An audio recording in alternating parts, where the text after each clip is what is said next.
యోహాను వ్రాసిన ప్రకటన గ్రంథము 6వ అధ్యాయము. ఆ గొర్రెపిల్ల ఆ 7 ముద్రలలో మొదటి దానిని విప్పినప్పుడు నేను చూడగా ఆ 4 జీవులలో ఒకటి రమ్ము అని ఉరుము వంటి స్వరముతో చెప్పుట వింటిని. మరియు నేను చూడగా ఇదిగో ఒక తెల్లని గుర్రము కనబడెను. దానిమీద ఒకడు విల్లు పట్టుకొని కూర్చుండి ఉండెను. అతనికి ఒక కిరీటం ఇయ్యబడెను. అతడు జయించుటకు బయలువెళ్ళెను. ఆయన 2వ ముద్రను విప్పినప్పుడు రమ్ము అని 2వ జీవి చెప్పుట వింటిని. అప్పుడు ఎర్రనిదైన వేరొక గుర్రము బయలువెళ్ళెను. మనుష్యులు ఒకని ఒకడు చంపుకొనున్నట్లు భూలోకములో సమాధానము లేకుండా చేయుటకు ఈ గుర్రము మీద కూర్చున్న వానికి అధికారం ఇయ్యబడెను. మరియు అతనికి ఒక పెద్ద ఖడ్గం ఇయ్యబడెను. ఆయన 3వ ముద్రను విప్పినప్పుడు రమ్ము అని 3వ జీవి చెప్పుట వింటిని. నేను చూడగా ఇదిగో ఒక నల్లని గుర్రము కనబడెను. దాని మీద ఒకడు త్రాసు చేత పట్టుకొని కూర్చుండి ఉండెను. మరియు దేనారమునకు ఒక సేరు గోధుమలనియు దేనారమునకు 3 సేర్ల యవలనియు నూనెను ద్రాక్షారసమును పాడు చేయవద్దనియు ఆ 4 జీవుల మధ్య ఒక స్వరము పలికినట్టు నాకు వినబడెను. ఆయన 4వ ముద్రను విప్పినప్పుడు రమ్ము అని 4వ జీవి చెప్పుట వింటిని. అప్పుడు నేను చూడగా ఇదిగో పాండుర వర్ణము గల ఒక గుర్రము కనబడెను. దాని మీద కూర్చున్న వాని పేరు మృత్యువు. పాతాళలోకము వానిని వెంబడించెను.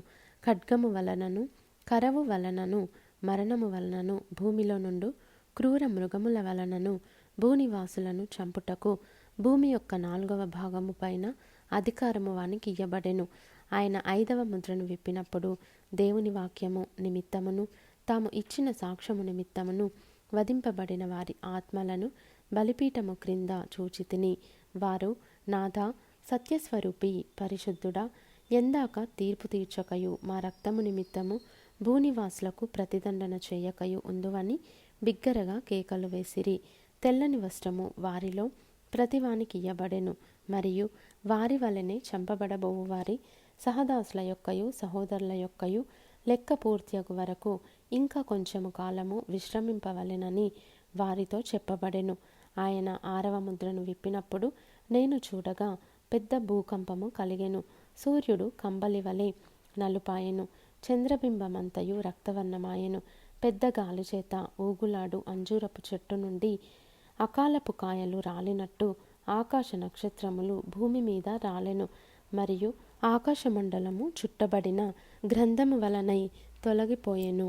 ప్రతి కొండయు ప్రతి ద్వీపమును వాటి వాటి స్థానములు తప్పెను.